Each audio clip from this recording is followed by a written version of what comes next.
நான் கண்டேன். உயிர் தெழும்போது உம் சாயலால் திருப்தியாவே நீதியில் நிலைத்திருந்து உன் திருமுகம் நான் காண்பேன். உயிர் தெழும்போது உன் சாயலால் திருப்தியாவே ஜீவனை விடவும் அன்பு அது எத்தனை நல்லது. ஜீவனை விடவும் அன்பு அது எத்தனை நல்லது. புகழ்ந்திடுமே உதடு, மகிழ்ந்திடுமே என் உள்ளோ, புகழ்ந்திடுமே என் உதடு, மகிழ்ந்திடுமே என் உள்ளோ, புகழ்ந்திடுமே என் உதடு, மகிழ்ந்திடுமே என் உள்ளோ. ஜீவனை விடவும் அன்பு அது எத்தனை நல்லது, ஜீவனை விடவும் அன்பு அது எத்தனை நல்லது. புகழ்ந்திடுமே என் உதடு, மகிழ்ந்திடுமே என் உள்ளோ, புகழ்ந்திடுமே என் உதடு, மகிழ்ந்திடுமே என் உள்ளோ, புகழ்ந்திடுமே என் உதடு, மகிழ்ந்திடுமே என் உள்ளோ, புகழ்ந்திடுமே என் உதடு, மகிழ்ந்திடுமே என் உள்ளோ. ஜீவனை விடவும் அன்பு அது எத்தனை நல்லது, ஜீவனை விடவும் அன்பு அது எத்தனை நல்லது. புகழ்ந்திடுமே என் உதடு, மகிழ்ந்திடுமே என் உள்ளம், புகழ்ந்திடுமே என் உதவு, மகிழ்ந்திடுமே என் உள்ளம். ஹல்லேலூயா ஓசன்னா, ஹல்லேலூயா ஓசன்னா, ஹல்லேலூயா ஓசன்னா, ஹல்லேலூயா ஓசன்னா.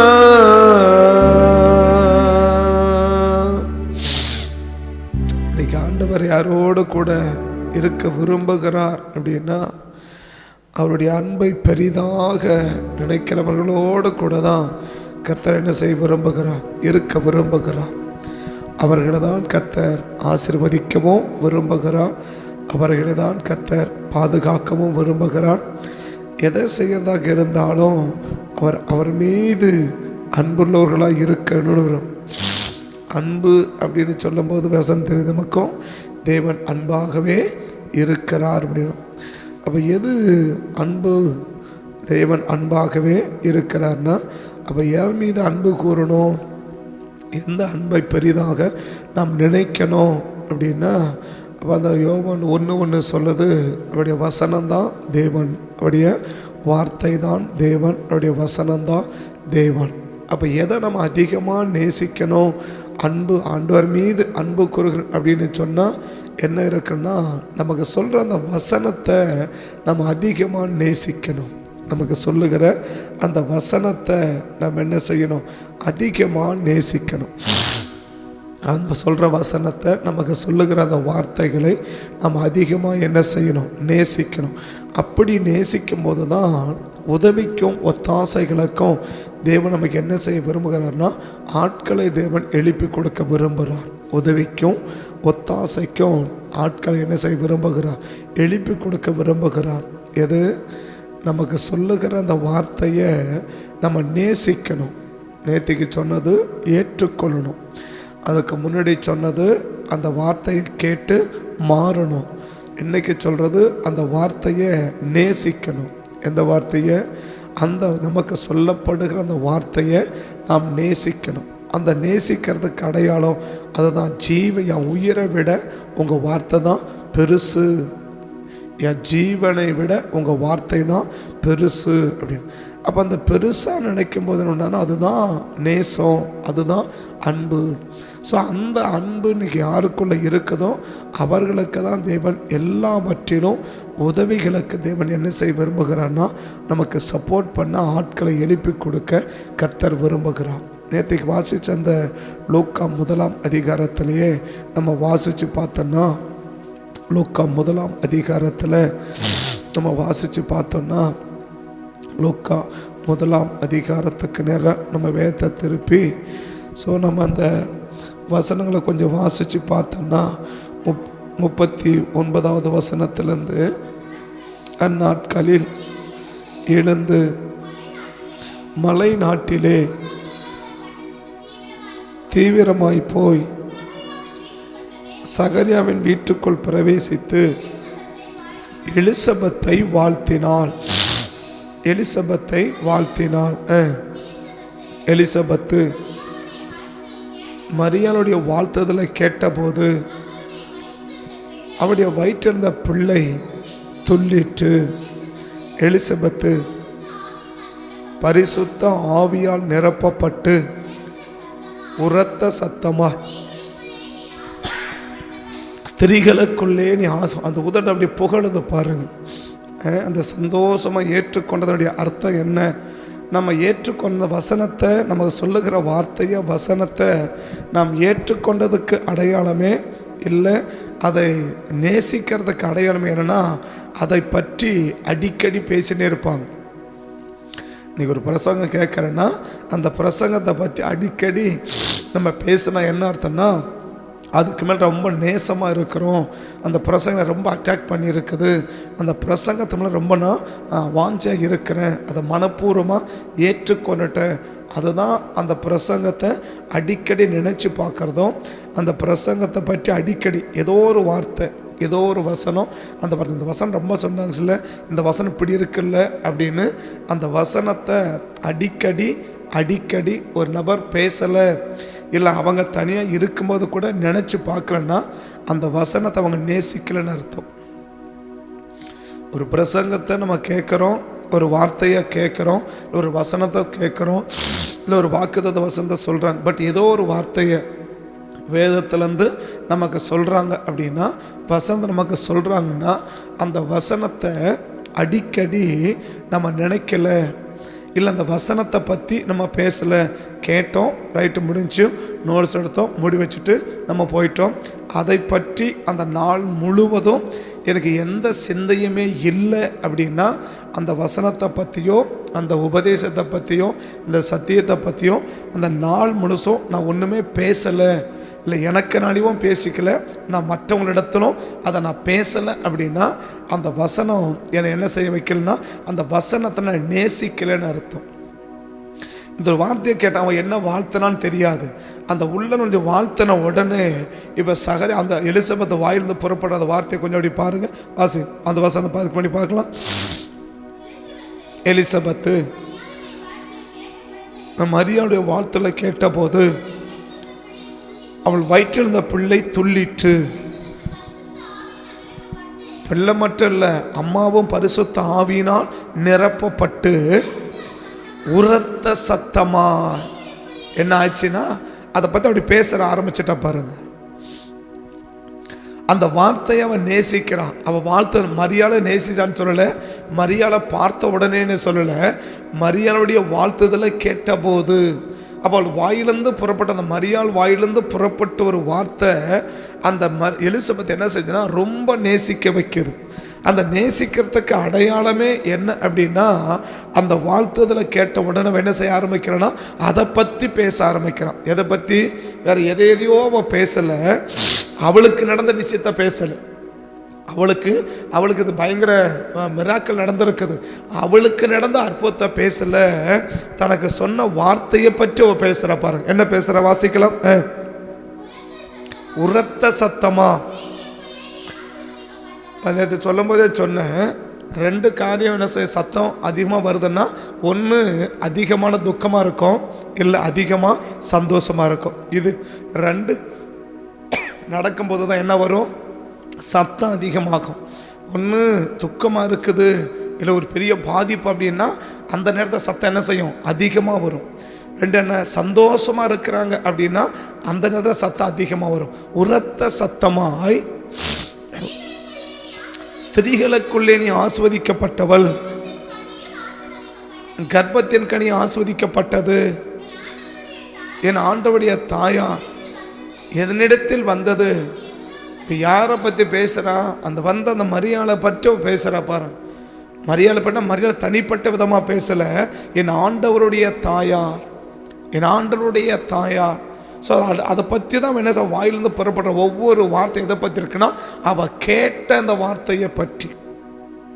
இன்னைக்கு எந்த அளவுக்கு நமக்கு சொல்லப்படுற வசனத்தை நம்ம நேசிக்கிறோம், உண்மையிலேயே நம்ம நேசிக்கிறோம்ன்றதை மற்றவங்க நம்ம சொல்ல வேண்டியதில்லை, நம்மளே தெரிஞ்சுக்கணும். இந்த வசனம் நம்ம நேசிக்கிறோம் அப்படின்னா அந்த வசனத்தை இப்படி சொல்லியிருக்குல்ல, இப்படி சொல்லிச்சு, இன்னைக்கு இப்படி வந்துச்சு, அந்த வசனத்தை பற்றி அந்த நாட்களில் அடிக்கடி 1 மாதம் 2 மாதம் கழிச்சு கூட இல்லை ஒரு நாளைக்கு இல்லை, இன்னைக்கு கேட்குறேன்னா இன்னைக்கு கேட்குற அந்த வசனத்தை நான் நேசிச்சதுக்கு அடையாளமே அந்த வசனத்தை பற்றி அடிக்கடி அடிக்கடி அடிக்கடி நம்ம பேசணும்.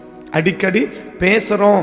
அந்த வசனம் நம்மளே அறியாமலே அந்த வசனம் நினைக்கும் போதெல்லாம் உள்ள சந்தோஷப்படுது, அந்த வார்த்தையை நினைக்கும் போதெல்லாம் சந்தோஷப்படுது. இது வரைக்கும் இப்படி ஒரு வார்த்தையை நம்ம கேட்கலையே, இது வரைக்கும் இப்படி ஒரு சம்பவத்தை என்ன செய்யலை, நம்ம வாழ்க்கையை நடக்கலையே. எத்தனையோ வசனத்தை எலிசபெத்து கேட்டிருப்பாங்க இல்லையா? ஏன்னா அவளை பற்றி சொல்லும் போதே சொல்லுது, அவள் இருவரும் 4ஆம் வசனம் 6ஆவது வசனம் சொல்லுது, அவர்கள் இருவரும் கர்த்தரிட்ட சகல கற்பனைகளின்படியேயும் நியமங்களின்படியேயும். அப்போ எத்தனையோ வசனத்தை யாரோ சொல்லி கேட்டு பள்ளிப்பட்டிருக்கிறாங்க, யாரோ வசனம் என்ன சொல்றாங்க சொல்லி கேள்விப்பட்டிருக்கிறாங்க. ஆனால் மரியாளுடைய வார்த்தையை கேட்டும்போது அப்படின்னா இன்னைக்கு பல பேர் நமக்கு வசனங்களை சொல்லலாம், ஆனால் இயேசுவை சுமந்து கொண்டு ஒரு நபர் பேசுகிற வார்த்தையை நம்ம கேட்டு நம்முடைய உள்ளங்கள் சந்தோஷம் அடையலை அப்படின்னா நம்ம அந்த வசனத்தை என்ன செய்யலை, நேசிக்கலைன்னு அர்த்தம். அந்த வசனத்துக்கு மேலே நம்ம அன்பா இல்லைன்னு அர்த்தம். ஏன்னா பைபிள் எதை அன்புன்னு சொல்லுது, 2 யோவானில் பார்த்தீங்கன்னா எதை வசனம் அன்புன்னு சொல்லுது அப்படின்னு 2 யோவானில் நீங்கள் பார்த்தீங்கன்னா 5 வசனம் கூட சேர்ந்து, இப்பொழுது அம்மாளே நாம் ஒருவரில் ஒரு அன்பு கூற வேண்டும் என்று நமக்கு புதிய கற்பனையாக எழுதாமல் ஆதி முதல் நமக்கு உண்ட கற்பனையாக எழுதி உம்மை வேண்டிக் கொள்ளுகிறேன். நாம் அவருடைய கற்பனையின்படி நடப்பதே அன்புன்றார். நீங்கள் தான் அன்பருக்கு இயேசு நேசிக்கிறோன்னு சொல்கிறாங்க. ஆனால் என்ன நேசம் அப்படின்னா நமக்கு தெரியணும். எது நேசம், எது நேசம், எது அன்பு, எது அன்பு, எது நேசம், அது 2 கருத்தில் சொல்ல விரும்புகிறேன். எது அன்பு, அவருடைய கற்பனையின்படி நடப்பதே அன்பு. இப்போ மரியாளுடைய வார்த்தையை கேட்டபோது அதை எலிசபெத்து சந்தோஷமாக ஏற்றுக்கொண்டால் என்று நம்ம நேற்று கவனித்தோம். ஸோ இன்றைக்கி என்ன பார்க்கணும், அதை ஏற்றுக்கொண்டது மட்டுமல்ல, அதுவே ரொம்ப அட்ராக்ட் ஆகிட்டான், ரொம்ப அந்த வசனத்தை நேசிக்கிறான், ரொம்ப அந்த வார்த்தையை நேசிக்கிறான் அப்படி தான் இன்றைக்கி நம்ம பார்க்குறோம். இதே இடத்துல இன்னொரு காட்சியும் நம்ம கவனிக்க வேண்டியது அவசியம். என்ன கவனிச்சையும், இன்னைக்கு வசனத்தை சொல்லும்போது அது யார் சொல்லுகிறார்கள் என்பது ரொம்ப முக்கியம். வசனத்தை சொல்கிறாங்க, அந்த வசனத்தை யார் சொல்கிறாங்க என்பது ரொம்ப முக்கியம். சரியா? இந்த மரியாளுடைய வாழ்க்கையிலும் இந்த எலிசபெத்துடைய வாழ்க்கையிலும் இந்த 2 யோவானையும் நான் இன்னும் கொஞ்சம் ஜாயின் பண்ணி உங்களுக்கு சொல்ல வரும். இங்கே மரியாதை சொன்ன உடனே எலிசபெத் என்ன செஞ்சாங்க, அதை சந்தோஷமாக எடுத்துக்கிட்டாங்க. அந்த வசனத்தை ரொம்ப நேசிக்கிறாங்க. மரியாள் சொன்ன வார்த்தையை ரொம்ப நேசிக்கிறாங்க. நேசிக்கிறதுக்கு அடையாளம் என்ன, அதை பற்றி என்ன செய்கிறாங்க, அடிக்கடி பேசிகிட்டே இருக்கிறாங்க இல்லையா? ஒரு கல்யாணத்தில் போய் சாப்பாடு நல்லது என்ன சொல்லுவாங்க, சாப்பிட்டு வந்து கூட என்ன செய்வாங்க, ரொம்ப நல்லா இருந்துச்சு, ஏதோ ஒரு சம்பவம் அது ரொம்ப நல்லா இருந்துச்சு அப்படி பேசிக்குவாங்க. அதை பற்றி ஒன்றுமே பேசிக்கல அப்படின்னா என்ன அர்த்தம், அது எந்த ஒரு தாக்கத்தை என்ன அவங்களுக்குள்ள ஏற்படுத்தலை, அவங்களுக்கு அது மீது என்ன வரல, ஒரு நேசம் வரல அப்படின்னு அர்த்தம். அப்போ சொல்கிற வார்த்தைகளை விட சொல்லப்படுகிற நபர்கள் ரொம்ப முக்கியம். இப்போ யோவான் சொல்கிறாரு, என்ன சொல்கிறாரு, அவருடைய கற்பனைப்படி நடப்பதே நமக்கு அன்பு அப்படின்னு சொல்லிட்டு கடைசி எழுதும்போது எழுதினு வர்றார். என்ன எழுதினு வர்றாரு, கடைசி ஒரு 4 வசனத்தை கூட நீங்கள் படிச்சிங்கன்னா 8வது வசனத்தை கூட சேர்த்து, இழந்து போகாமல் பூரண பலனை பெறும்படிக்கு எச்சரிக்கையா இருங்க. என்ன சொல்றாரு, உங்க செய்கையின் பூரணமான பலனை நீங்க இழந்து போகாதபடிக்கு எச்சரிக்கையா இருங்க. கிறிஸ்துவின் உபதேசத்திலே நிலைத்திராமல் மீறி நடக்கிற எவனோ தேவனை, அவனுக்குள்ள தேவன் இல்லைன்றாரு. எனக்கு கொஞ்சம் ரொம்ப ஆழமாக புரிய வேண்டிய சம்பவம். இது மேலட்டமாக நமக்கு புரியாது. இப்போ என்ன சொன்னோம், அந்த வசனப்படி நடப்பது அன்பு. இப்போ மரியாள் வந்து எலிசபெத்தை வாழ்த்துறாங்க. அந்த வார்த்தை கேட்ட உடனே சந்தோஷமாக ஏற்றுக்கிறது மட்டுமில்லை, அதை ரொம்ப என்ன செய்கிறாங்க, ரொம்ப நேசிக்கிறாங்க. யார்? எலிசபெத் இல்லையா? எலிசபெத் என்ன செய்கிறாங்க, ரொம்ப அந்த வசனத்தை என்ன அடையாளம் அதுக்கு, அந்த வார்த்தையை பற்றி என்ன செய்கிறாங்க, நிறைய பேசுகிறாங்க. அந்த வார்த்தையை பற்றி நிறைய பேசுகிறாங்க. அப்படின்னா இப்போ நமக்கு சொல்லப்படுற வாசனத்தை நம்ம என்ன செய்யணும், ஏற்றுக்கொள்ள நேசிக்கணும்னு சொல்லிட்டோம் இல்லையா? இப்போ ரெண்டாவது பகுதியை புரிஞ்சுக்கணும். என்ன புரிஞ்சுக்கணும் அப்படின்னா, மேலே 6ஆம் வசனம் சொன்னார், அவருடைய கற்பனை நடப்பதே அன்பு அப்படின்னு சொல்லிட்டார். அப்போ அந்த வசனத்தை நம்ம சந்தோஷமாக ஏற்றுக்கணும். அந்த வசனத்தை நம்ம நேசிக்கிறது தான் அன்பு, ஆண்டவர் வைக்கிற அன்பு அப்படின்னு. அதுதான் என்ன சொல்கிறோம், என் உயிரை விட உங்கள் மேலே வைக்கிற அன்பு தான் எனக்கு பெருசு, என் உயிரை விட இரண்டு வசனம் தான் எனக்கு பெருசு அப்படின்னு ஒரு தேவனுடைய பிள்ளைகள் என்ன செய்யணும், நம்ம சொல்றது மட்டுமல்ல, அது வாழ்க்கையில் அனுபவமாக கொண்டு வரணும். எதை? ஜீவனை விட உன் அன்பு பெரியதுன்னு. எது அன்பு? அவர் வசனத்தை படி நடப்பதே அன்பு இல்லையா? இப்போ அந்த வசனத்தை என்ன செய்யணும், நம்ம நேசிக்கணும்.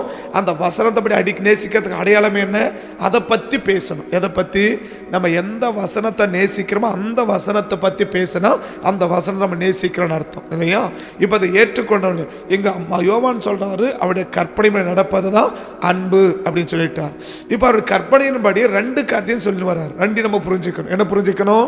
இங்கே 8ஆம் வசனம் சொல்கிறாரு, உங்கள் செய்கையினுடைய பலனை நீங்கள் இழந்து போகாதபடி எப்படி இருங்க, எச்சரிக்கையாக இருங்க அப்படின்னு சொல்கிறார். எச்சரிக்கையாக இருங்க.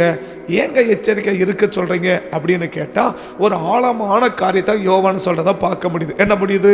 வாசிக்கலாம்.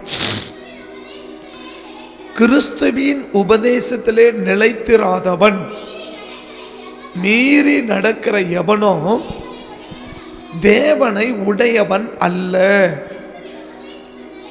கிறிஸ்துவின் உபதேசத்தில் நிலைத்திருக்கிறவன் பிதாவையும் குமாரனையும் உடையவன். இப்ப யார் சொல்ற வசனத்தை ஏற்றுக்கொள்ளணும்னு யோவான் விளக்கிறார். முதல்ல கற்பனையின்படி நடக்கணும்னு சொல்லிட்டாரு. ரெண்டாவது, அந்த கற்பனையை சொல்லுகிறவர்கள் எப்படிப்பட்டவங்களா இருக்கணும் அப்படின்னு சொல்றாரு. மூணாவது, அந்த கற்பனைப்படி நடக்கிறதுனால என்ன ஆசீர்வாதம் பெற முடியும் அப்படின்னு சொல்றாரு. ஒன்னு என்ன சொல்றாரு, கற்பனை என்ன செய்யணும், நேசிக்கணும். கற்பனைப்படி என்ன செய்யணும், நீங்க நடக்கணும். அப்படி நடந்தால் என்ன செய்வீங்க, உங்க செய்கையினுடைய பூரணமான பலனை நீங்க பெற்றுக்கொள்வீங்கன்னு சொல்லிட்டார் இல்லையா? உங்க பூரண பலன், செய்கையின் பூரணமான பலனை இழந்து போகாதபடி எச்சரிக்கை இருங்க. அப்ப எப்படி எச்சரிக்கை இருக்கிறது அப்படின்னா, ரெண்டாவது என்ன சொல்றாரு, கற்பனைப்படி கரெக்டாக நடந்துட்டீங்கன்னா உங்க உங்க செய்கைக்குரிய பலனை நீங்க முழுசும் பெற்றுக்கொள்ளலாம் அப்படின்னு முதல் வளர்க்கிறார். ரெண்டாவது என்ன சொல்றாரு, இந்த கற்பனையை உனக்கு எப்படி தெரியும், கற்பனையை சொல்றோம்ல, இந்த கற்பனையை சொல்லுகிறவள் எப்படி இருக்கணும் அப்படின்னு சொல்லிட்டார். மூணாவது என்ன, அந்த கற்பனையை நீ எப்படி ஏற்றுக்கொள்ளணும் அப்படின்னு சொல்றார். இப்போ 8ஆம் வசனம் என்ன சொல்றாரு, உங்க செய்கையின் பலனை இழந்து போகாதபடி எச்சரிக்கை இருங்க அப்படின்ட்டார். இப்போ ஏங்க எச்சரிக்கை இருக்கணும் அப்படின்னா, கிறிஸ்துவின் உபதேசத்தில் நிலைத்திருக்காத ஒருவர் இந்த வசனத்தை உன்னிடத்துல கொண்டு வந்தா நீ அதை என்ன செய்யக்கூடாது, ஏற்றுக்கொள்ளக்கூடாது. அப்ப கிறிஸ்துவை அந்த உபதேசத்தை, அந்த வசனத்தை சொல்றவங்க யாரா இருக்கணும் அப்படின்னா, இயேசுவை சுமந்து கொண்டு வந்து சொல்லணும். இயேசுவை சுமந்து கொண்டு வந்து அதான் என்ன சொல்றாரு, இந்த உபதேசத்தில் நிலைத்திராதவன் கிறிஸ்துவையும் பிதாவையும் உடையவன் அல்லன்றார். என்ன சொல்றாரு அந்த வசனத்துல, கிறிஸ்துவின் உபதேசத்தில் நிலைத்திராமல் மீறி நடக்கிற எவனோ தேவன், அப்ப அவனுக்குள்ள யார் இல்லைன்றாரு, தேவன் இல்லைன்றார். தேவன் இல்லை. அப்ப பிரசங்கம் பண்றவங்க யாரா இருக்கணும், பிரசங்கம் பண்றவங்க யாரா இருக்கணும், ஏவனை சுமந்து கொண்டவன். ஏன் மரியாள் இத்தனை வசனத்தை கேட்டாங்க, அவங்க இருதயம் துள்ளல. சரி, எலிசபெத் எதனால கேட்டாங்க, சின்ன வயசுல இருந்து தேவனிட்ட சகல கற்பனைகளையும் கை கொண்டு நடந்தவங்க இல்லையா? தேவனிட்ட சகல கற்பனைகளையும் கை கொண்டு நடந்து. அதான் லூக்கால நம்ம வாசிச்சோம் 6 இல்லை 1:6 வாசிச்சோம். அப்போ சகல வசனை கேட்ட அவங்களுக்குள்ள என்ன வரல, ஒரு இடத்துல கூட அந்த வசனத்தை பத்தி என்ன செய்யல, ஒன்னு அவங்க பேசவே இல்லை. ஒரு இடத்துல கூட அந்த வார்த்தையை பத்தி பேசவே இல்லை. அப்படின்னா அந்த வார்த்தைக்கு அவங்களுக்கு என்ன வரல, ஒரு நேசம் அவங்களுக்கு வரல, ஒரு அன்பு என்ன செய்யல அவங்களுக்கு வரல. ஆனா எந்த வசனத்தை கேட்ட உடனே இருதயம் துள்ளுது, ஆவி துள்ளுது, பரிசுத்த ஆவி இறங்குது, தேவ பிரசனம் இறங்குது, தேவ மகிமை இறங்குது, அப்படி ஆவில அட்ராக்ட் பண்றாங்க, அந்த வசனத்தை பேசுறாங்க. அப்படின்னு கேட்டா இயேசுவை சுமந்து கொண்டு வந்து இந்த வசனத்தை பிரசங்கிக்கிறான் யாரு, மரியாள். கொஞ்சம் 3 இடத்த கம்பேர் பண்ணி பேசணும், கொஞ்சம் நீங்க விழிப்பா கேட்டா அது சரியா உங்களுக்கு புரியும். எலிசபெத் இதுவரைக்கும் என்ன கேட்டாங்க, சகல கற்பனைகளையும் கேட்டாங்க இல்லையா, சகல கற்பனைகளையும் கேட்டாங்க. எந்த இடத்துலையும் பரிசுத்த ஆவி அவங்க மேல வரல, அவங்க ஆவி துள்ளல, உரத்த சத்தம் எதையுமே பேசல. ஏங்க பேசல? அப்ப இப்ப என்ன செய்யறீங்க, அந்த அம்மா வந்து என்ன வசனம் சொன்னாங்கன்னு தெரியல. யாரு, மரியாள் வீட்டுக்குள்ள வந்தாங்க, வாழ்த்தினாங்க இல்லையா, ஒரே ஒரு பிரைஸ் தான் சொன்னாங்க, ஒரே ஒரு வார்த்தை தான் சொன்னாங்க, ஏதோ ஒரு வசனத்தை சொல்லியிருக்கலாம். அப்படி சொன்ன உடனே இந்த அம்மாவுக்கு என்ன ஆச்சு, எலிசபெத்துக்கு என்னாச்சு, பரிசுத்த ஆவி வைத்திருக்கிற பிள்ளை பரிசுத்த ஆவியில் துள்ளுது. இந்த அம்மா பரிசுத்த ஆவியில் நிரம்பிட்டாங்க. உடனே உரத்த சத்தமா அவங்க கேட்ட அந்த வசனத்தை என்ன செய்ய ஆரம்பிச்சிட்டாங்க, பேச ஆரம்பிச்சாங்க. அப்ப என்ன அர்த்தம், இந்த வசனத்தை அவங்களை என்ன செய்ய முடியுது, ரொம்ப நேசிக்க முடியுது. அந்த அம்மாவை கேட்கணும் என்ன காரணம். அப்போ இந்த வசனத்தை கேட்கிறவங்க ஏற்றுக்கொள்றவங்க யாராக இருக்கணும்னா ஒரு விழிப்புள்ளவர்களா இருக்கணும், ஒரு விழிப்புள்ளவர்களா இருக்கணும். அதான் யோவான் விளக்குறார். என்ன விளக்குறார், எதுப்பா அன்பு, எது அன்பு, எது அன்பு, அவருடைய கற்பனையின்படி நடப்பதே அன்பு. அப்ப என்ன செய்யணும், அப்ப கற்பனைப்படி நம்ம என்ன செய்யணும், அவருடைய கற்பனையின்படி நம்ம நடக்கணுமா. ஓகே, கற்பனை எப்படி தெரியும், இப்போ இதுதான் வசனம் அப்படின்னு எப்படி தெரியும். இப்போ மரியாள் வந்து சொல்லும் போது எலிசபெத்துக்கு சில வசனம் தெரியுது இல்லையா. அப்போ அதை போல இப்போ அதான் 8ஆம் வசனம் விளக்குறார். என்ன விளக்குறாரு, கிறிஸ்துவின் உங்க செய்கையின் பலனை இழந்து போகாதபடி கிறிஸ்துவின் உபதேசம் நிலைத்திராத ஒருவன் உன்னிடத்தில் வந்து, அப்படித்தானே. இப்போ இந்த கற்பனை எப்படி தெரியும் உனக்கு, யாரோ ஒருவர் வந்து பிரசங்கிக்கிறாங்க, யாரோ ஒருத்தர் என்ன செய்யறாங்க, பிரசங்கிக்கிறாங்க. அந்த பிரசங்கத்தை கேட்கறத விட அந்த பிரசங்கம் பண்றவங்க யாருன்ற விழிப்புணர்வு இருக்கணும்ன்றார். பிரசங்கத்தை பம்மாளுக்கு என்ன சொல்லிட்டாங்க, அந்த மக்கள் தான் இந்த கடிதத்தை எழுதுறாரு. யாரு, அப்போஸ்தலன் யோவான் எழுதுறாரு. என்னது, அவருடைய கற்பனையின்படி நடப்பதே அன்பு. அப்ப நீ என்ன செய்யணும், அவருடைய கற்பனையின்படி நடந்தாதான் நீ இயேசுவை என்ன செய்யற, ரொம்ப நேசிக்கிற என்பதற்கு அடையாளமா அந்த கற்பனை ஏற்றுக்கொள்ளணும் அப்படின்னு எழுதிட்டு என்ன எழுதுறாரு, கொஞ்சம் எச்சரிக்கையாகவும் இருன்னு எழுதுறாரு. 6ஆம் வசனம் என்ன சொல்றாரு, அவருடைய கற்பனையின்படி நடக்கணும் அப்படின்னு எழுதிட்டாரா. 8ஆம் வசனம் என்ன சொல்றாரு, உன் செய்கையின் பலனை இழந்து போகாதபடி எப்படி இரு. அப்போ எனக்கு சொல்றது எல்லாத்தையும் நம்ம என்ன செஞ்சிடக்கூடாது, ஏற்றுக்கொள்ளவும் கூடாது அப்படின்னு புரிஞ்சுக்கலாம்.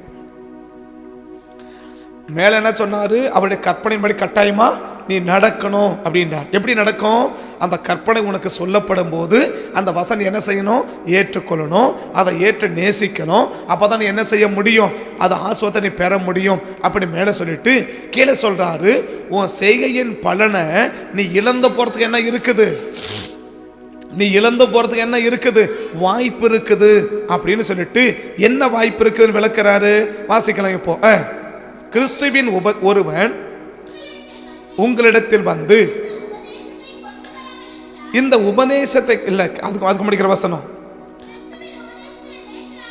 கிறிஸ்துவின் உபதேசத்தில் நிலைத்திராதவன் மீறி நடக்கிற எவனோ, அப்படின்னா அப்ப நீ யார் சொல்றத கேட்கணும்னு சொல்லிட்டார். என்ன சொல்றாரு, யார் சொல்றத கேட்கணும். எதுக்கு யார் சொல்றத கேட்கணும், கிறிஸ்துவின் உபதேசத்தில் நிலைத்திருக்கிற, அப்படின்னா அவர் சொல்றத கேட்டு அப்படியே நடக்கிறவன் சொல்லுகிறத தான் நீ என்ன செய்யணும், ஏற்றுக்கொள்ளணும் அப்படின்னு விளக்குறார்.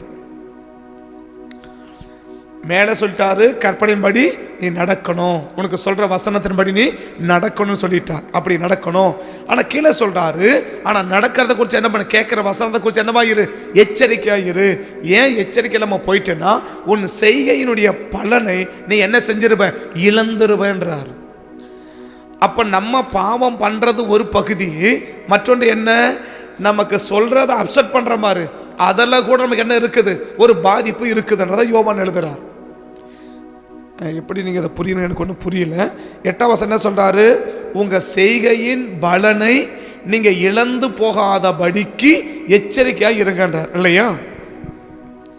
உங்க செய்கை, நீ ஒன்று செய்யற, அது என்ன கிடைக்கணும், ஒரு ஆசீர்வாதம் கிடைக்கணும், ஒரு பலன் உனக்கு கிடைக்கணும்ல. இந்த பலன் எப்ப கிடைக்கும், எப்ப கிடைக்காம போகணும்னு சொல்றார். அதான் விளக்குறார். மேல நடக்கணும்னு சொல்லிட்டார், ஆனா கீழே எப்படி இரு, எச்சரிக்கையா நடன்னு சொல்றார். எச்சரிக்கையா நட. 6ஆம் வசனம் என்ன சொன்னாரு, அவர் கற்பனையின்படி நீ நடக்கணும், அதுல மாற்றுக்கருத்தே கிடையாது.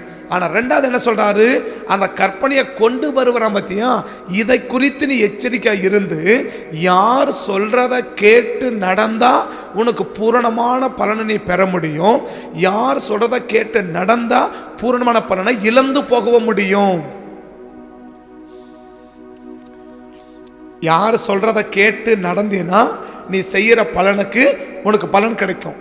2வது என்ன, யார் சொல்றத கேட்டு நடந்தீன்னா உன் பலனை இழந்தும் நீ போக முடியும், பலனை பெறவும் முடியும், பலனை இழந்து போகவும் முடியும். ரெண்டும் இருக்குது. அதை தான் விளக்குறார். என்ன விளக்குறார், கிறிஸ்து இப்ப அடுத்த வசனம் பாருங்க, கிறிஸ்துவின் உபதேசத்தில் நிலைத்திராமல் இவனு என்ன செய்யறான், அவங்ககிட்ட வந்து வசனத்தை சொல்றான் இல்லையா. இவன் என்ன செய்யறான், வசனத்தை வந்து சொல்றான். இப்ப இவன் வசனம் சொல்லும் போது இந்த வசனத்தை நீ கேட்டு அதை அப்படியே கை கொண்டு நடந்தினா உன்னுடைய பலனை நீ என்ன செஞ்சிருவ, இழந்து போயிருவ. இப்ப மேல என்ன சொன்னாரு, உன் செய்கைக்குரிய பூரணமான பலனை இழந்து போகாதபடி எச்சரிக்கையாயிரு அப்படின்றாரா, எச்சரிக்கிறாரா. இப்ப எதை குறித்து அப்ப எச்சரிக்கை இருக்கிறது, அதை அடுத்த வசனம் விளக்கிறார். என்ன விளக்கிறான், கிறிஸ்துவின் உபதேசத்தில் நிலைத்திராதவன் மீறி நடக்கிற எவனோ தேவனையும் குமாரனை உடையவன் இல்லை. அப்ப உங்ககிட்ட வர்றால் யாரா இருக்கணும், உங்ககிட்ட வர்ற யாரா இருக்கணும், தேவனை சுமந்து கொண்டு வந்து இந்த வசனத்தை சொல்லணும்ன்றாரு. கிறிஸ்துவையும் தேவனையும் குமாரனை உடையவன் இல்லை. யாரு, அந்த வசனத்துக்கு மீறி நடக்கிறவன். இப்ப அவனுக்கு ஒரு வசனம் சொல்லப்படுது. இப்போ இவன் எப்படி வந்து வசனம் சொல்றானோ அப்படி என்ன செய்யுது, அவனுக்கு ஒரு வசனம் சொல்லப்படுது இல்லையா. இப்ப நான் விளக்குறேன், இப்ப நான் உங்களுக்கு வசனம் சொல்றேன் இல்லையா, நான் உங்களுக்கு என்ன செய்யறேன், வசனம் சொல்றேன். இப்ப நான் உங்களுக்கு வசனம் சொல்ற மாதிரி எனக்கு என்ன செய்யப்படுது, எனக்கு வசனம் சொல்லப்படுது, எனக்கு வசனம் சொல்லப்படுது. சோ எனக்கு சொல்லப்படுகிற வார்த்தையில நான் நிலைச்சு இல்லாம, எனக்கு பிரசங்கிக்கிற அந்த பிரசங்கத்துல நான் நிலைச்சு இல்லாம அதை மீறி நடந்துட்டு நான் வந்து உனக்கு பிரசங்கம் பண்றேன் இல்லையா, நான் வந்து பிரசங்கம் பண்றேன் இல்லையா, இந்த பிரசங்கத்தை கேட்டு நீ நடந்தீன்னா நீ பலனை இழந்து போவன்றாரு. புரியுதா சொல்றது? எப்ப நம்ம பலனை இழந்து போவோம், அப்ப பிரசங்கத்தை கேட்க வேண்டி ஏற்றுக்கொள்ள வேண்டியதும் இருக்குது, ஏற்றுக்கொள்ளாததும் இருக்குது. பிரசங்கத்தை ஏற்றுக்கொள்வதும் இருக்குது, ஏற்றுக்கொள்ளாததும் இருக்குது. எந்த பிரசங்கத்தை நக்கல் பண்ணணுமோ அதை தள்ளிடணும், எந்த பிரசங்கத்தை ஏற்றுக்கொள்ளணுமோ அதை ஏற்றுக்கொள்ளணும். அப்ப நமக்கு சொல்லுகிறவங்க எல்லாரும் யார் சொன்னாலும் அதை நம்ம ஏற்றுக்கொள்ள அவசியம் நமக்கு இல்லை. அப்ப நான் என்ன புரிய வேண்டியது இருக்குது, எனக்கு நான் கேட்கிற பிரசங்கத்தை விட பிரசங்கம் பண்றவங்க யாருன்னு தெரிஞ்சுக்க ரொம்ப அவசியமா இருக்குது. பிரசங்கத்தை விட பிரசங்கம் பண்றது யாரு, இந்த பிரசங்கம் பண்றவங்க எப்படிப்பட்டவங்க, இந்த பிரசங்கம் பண்ற உண்மையிலே இவங்க கேட்கிற பிரசங்கத்தின்படி நடக்கிறவங்களா. என்ன கவனிக்கணும், பிரசங்கத்தை கேட்கிற பிரசங்கத்தை விட பிரசங்கம் பண்றவங்க யாருன்னு எனக்கு என்ன செய்யணும், பிரசங்கத்தை யாரோ ஒன்று பிரசங்கம் பண்றாங்க இல்லையா. இன்னைக்கு யூடியூப்ல ஏகப்பட்ட பிரசங்கம் வரும் இல்லையா, பிரசங்கம் கேட்க தப்பு இல்லை. ஆனா அந்த பிரசங்கம் பண்றவங்க யாரு, அந்த பிரசங்கம் பண்றவங்க யாரு, இந்த பிரசங்கம் பண்றவங்க யாருன்னு எனக்கு தெரியாத ஸோ ஒருவேளை அவங்க வசனத்தை கை கொண்டு நடக்கிறவங்களா இருக்கலாம், தப்பு இல்லை. ஆனால் ஒருவேளை கிறிஸ்துவின் உபதேசத்தை மீறி நடக்கிறவங்களா இருந்து அவங்க பண்ற பிரசங்கத்தை நான் ஏற்றுக்கொண்டு அதை நான் கை கொண்டேன்னா, ஸோ என்னுடைய பலனை நான் என்ன செஞ்சிருவேன்? இழந்து போயிடுவேன். அப்ப நீங்க சபை எதில் விழிப்பா இருக்கணும்? எனக்கு பிரசங்கம் பண்றது யார், அவங்க யாரா இருக்கணும்? இப்ப என்ன அந்த பிரசங்கத்தை கை கொண்டு நடன்னு சொல்றவங்க அவங்க முதல்ல என்னவா இருந்திருக்கணும்? அவங்க கேட்கிற பிரசங்கத்தை கை கொண்டு நடந்திருக்கணும் இல்லையா? இப்ப மரியாள் எலிசபெத்துக்கு பிரசங்கம் பண்றாங்களா? ஏதோ ஒரு பிரசங்கம் பண்றாங்க இல்லையா? அந்த பிரசங்கத்தை கேட்டபோது என்ன செய்யறாங்க?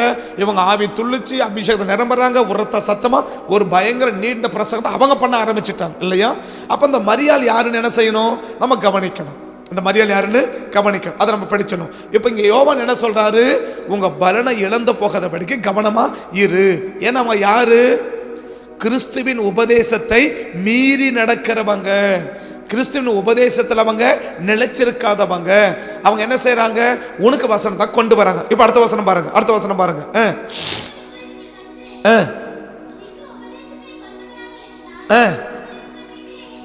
ஏற்றுக்கொள்ளாமலும் அவனுக்கு வாழ்த்துதல் சொல்லாமலும் இருங்கள். இப்ப எலிசபெத் யாருக்கு வாழ்த்துதல் சொல்றாங்க? எலிசபெத் யாருக்கு வாழ்த்து சொல்றாங்க? நம்ம இங்கிருந்து நேரம் வந்தோம். மரியாளுக்கு எலிசபெத் யாருக்கு வாழ்த்து சொல்றாங்க? மரியாளுக்கு வாழ்த்துதல் சொல்றாங்க இல்லையா? பிரைஸ் லார்ட், கர்த்தரை ஆசீர்வதிப்பார் அப்படி உரத்த சத்தம் என்ன செய்து, ஆண்டவருடைய தாயார் என்னிடத்துல வந்தது எதற்காக? நீ ஸ்திரீகளுக்குள்ளே ஆசீர்வதிக்கப்பட்டவன் அப்படின்னா, இப்ப இந்த எலிசபெத் யாருக்கு வாழ்த்து சொல்றாங்க? யாரை ஏற்றுக்கொண்டாங்க? யாருக்கு வாழ்த்துதல் சொல்றாங்க? யோவான் என்ன சொல்றாரு? இந்த உபதேசம், எந்த உபதேசம்? நான் சொல்ற அந்த உபதேசத்தை நிலைச்சிருக்காத ஒருத்தன் உங்ககிட்ட வந்து வசனத்தை சொன்னா நீ என்ன செய்யக்கூடாது? ஏற்றுக்கொள்ளக்கூடாது. அப்படி ஏற்றுக்கொண்டு நீ செஞ்சினா உன் பலனை நீ என்ன செஞ்சிருவ? இழந்து போயிடுவ அப்படின்னு சொல்லிட்டார். உன் பலனை நீ இழந்து போயிடுவ. அதனால உனக்கு என்ன கிடைக்காது? அதனால உனக்கு என்ன கிடைக்காது? எந்த பலனை நீ பார்க்க முடியாது. நம்ம பணியில சொன்னா எந்த ஆசீர்வாதத்தை நீ பார்க்க முடியாதுன்றார். உங்ககிட்ட வந்து ஒரு ஆள் ஒரு வசனம் சொல்றாங்கன்னா, ஓகே, ஒரு வாக்குதான் சொன்னவன் என்ன பண்ணாத, அதை ஏற்றுக்காத. அப்ப என்ன செய்ய? சொல்ற ஆளு யாருன்னு முதல்ல பாரு. சொல்ற ஆளு யார்? அவன் யாரா இருக்கணும்? அவங்க பண்ணா எனக்கு பிரசங்கம் பண்ற மாதிரி அவங்களுக்கு பிரசங்கம் பண்றாங்க. அந்த பிரசங்கத்தை கேட்டு அவங்க நடக்கிறவங்களா இருந்து அவங்க சொல்ற பிரசங்கத்தை நான் கேட்டு நடந்தேன்னா, நான் சின்ன காரியம் செஞ்சா கூட அதுக்கு என்ன கிடைக்கும்? எனக்கு பலன் கிடைக்கும். அப்படி இல்லைன்னா எனக்கு என்ன கிடைக்காது? நான் என் பலனை இழந்து போயிடுவேன். அப்ப நீங்க பிரசங்கத்தை கேட்கிறவங்க என்ன விழிப்பா இருக்கணும்? எனக்கு பிரசங்கம் பண்றது யாரு? எனக்கு பிரசங்கம் பண்றது யாரு? அவங்க உபதேசத்துல நிலைச்சிருக்கிறவங்களா? அவங்க சத்தியத்துல நிலைச்சிருக்கிறவங்களா? இன்னைக்கு சத்தியத்தை பிரசங்கம் பண்றது மட்டும் ஆள் இருக்குது, பிரசங்கம் நடக்கிறது என்ன கிடையாது. இன்னைக்கு நிறைய பேருக்கு விருப்பங்கள் இல்லை. நிறைய பேருக்கு என்ன இல்லை? விருப்பங்கள் இல்லை. அப்ப இந்த யூடியூப் பிரசங்கர்லாம் குறித்து நம்ம என்ன செய்ய வேண்டியது இருக்குது? நம்ம கவனம் இருக்கு. ஸோ நம்மளும் யூடியூபர் பிரசங்கர் தான். ஆனா யூடியூபில் மட்டும் பிரசங்கம் பண்ணி போடுறாங்க இல்லையா? இதை குறித்து நம்ம என்ன செய்ய வேண்டியது இருக்குது? ரொம்ப கவனமா இருக்க வேண்டியது இருக்குது. அதை கவனமா நீ இல்லை, ஓ ரொம்ப நல்லா இருக்குது, அப்படி இருக்குது, இப்படி இருக்குன்னு நான் சிலதை பிரசங்கம் கொண்டு கேட்பான், சிலதை ஆஃப் பண்ணி வையின்னு சொல்லிடுவேன். சில பிரசங்கத்தை கொண்டு வந்து இது பாரு அப்படி காட்டுவேன், முதல்ல ஆஃப் பண்ணுன்னு சொல்லுவேன். எதுக்கு சொல்றேன்? சினிமா கதை அவங்க சொல்லலை, பிரசங்கம் தான் பண்றாங்க, சில விஷயத்தை தான் சொல்றாங்க. சிலதை கேட்ட அந்த காதல் விளம்போதே தெரியுது இந்த காது என்ன செய்யுது அப்படின்னா இதை வெளியே தள்ளுது. இன்னைக்கு நம்ம காது அது சோதிக்கிற அளவுக்கெல்லாம் இல்லை. நம்ம காது இல்லை, அது சோதிக்கிற அளவுக்கெல்லாம் இல்லை. இன்னைக்கு இது எது முதல்ல மொத்தம் உள்ள தள்ளு, எது வந்தாலும் மொத்தம் உள்ள தள்ளு. நான் சொன்னேன் அதை முதல்ல ஆஃப் பண்ணுன்னு சொல்லுவேன், அதை முதல்ல ஆஃப் பண்ணுன்னு சொல்லுவேன். சில விஷயம் சொல்லும்போது உண்மையில சமீபத்தில் ஒரு மாதம் இருக்குன்னு நினைக்கிறேன், ஏதோ ஒரு சாட்சி கொண்டு வந்து இது பாரு எவ்வளோ பெரிய சாட்சின்னா நான் 2 வார்த்தை கேட்டேன், முதல்ல அதை ஆஃப் பண்ணு, இதுக்கு மேலே அதை பார்க்காதான்னு சொன்னேன். ஒரு பெரிய ஆக்டர் ரசிக்கப்பட்டிருக்கிறாரு, அவர் பெரிய சாட்சி சொல்றாரு. ஒரு நடிகர் என்ன செய்யறாரு? ரசிக்கப்பட்டுட்டு பயங்கரமா சாட்சியெல்லாம் பயங்கரமா சொல்லி வர்றாரு. அவர் ரொம்ப உத்து கேட்டுக்கிறான் சரியா. நான் சொன்னேன் அவ காட்ட மாட்டேன், என் காட்ட கொண்டு காட்டுறான், இதை பாரு இதை கேளுனாரு. நான் சொன்னேன் 2 வார்த்தை கேட்ட முதல்ல அதை ஆஃப் பண்ணி வையின்னு சொல்லிட்டு. ஏன்னா சொல்ல வரேன்னா நமக்கு என்ன கேட்கறனுக்கு பிரசங்கத்தை மட்டும் இல்லை, அந்த பிரசங்கம் பண்றவங்க யாரு? அந்த பிரசங்கம் பண்றவங்க யாரு? அந்த பிரசங்கம் பண்றவங்க யாரு? நேற்றுக்கு ஒரு ஜபங்களுக்கு ஜெபம் பண்ணோம் இல்லையா? சினிமாவுக்கு பின்னாடி யார் இருக்கிறது ஜெபம் பண்ணோம்? பெலிஸ்தியாவி சிம்சோன் காலத்தில் கிரி செஞ்சு பெலிஸ்தியாவின்னு சொன்னோம் இல்லையா? அந்த ஆக்டர் சொல்றாரு, ரட்சிக்கப்பட்ட பிறகு இப்போ பயங்கர என்ன செய்யுது, ஏகப்பட்ட வாய்ப்பு அவருக்கு கிடைக்குது. கால் சீட் என்ன செய்யுது, ஏகப்பட்ட கால் சீட் அவருக்கு கிடைக்குது. யாருக்கு? அவருக்கு, ஆக்டருக்கு இல்லையா? இப்போ அவர் என்ன செய்யணும்? அவர் நடிச்சுனே இருக்க, ஜனங்களை என்ன பண்ணியே இருக்கணும், பார்த்துனே இருக்கணும் இல்லையா? ஆக மொத்தம் ஒருத்தர் மனம் திரும்பி என்ன செய்யக்கூடாது, உள்ள வரக்கூடாது. இப்போ இவன் நடிச்சா அடுத்தவன் பார்க்கணும்ல. இப்போ இதை கேட்குறேன், என்ன செய்வான்? ஏன் அவரே நடிக்கிறாரு, அப்போ நமக்கு என்ன இல்லையா? இந்த நடிப்புக்கு முன்னாடி என்ன இருக்குது? பெலிஸ்தரின் ஆவி இருக்குது. யாருக்கு தெரியல? இன்னைக்கு நிறைய பேருக்கு தெரியல. மொத்த சினிமா பார்க்கணும், ரைட்டு, ஏன் பார்க்கக்கூடாது? அந்த சினிமாவுக்கு பின்னாடி என்ன இருக்கு? அந்த சினிமாவை இயக்கிறது யாரு? அந்த சினிமாவை பார்க்க வைக்கிறது யாரு? அந்த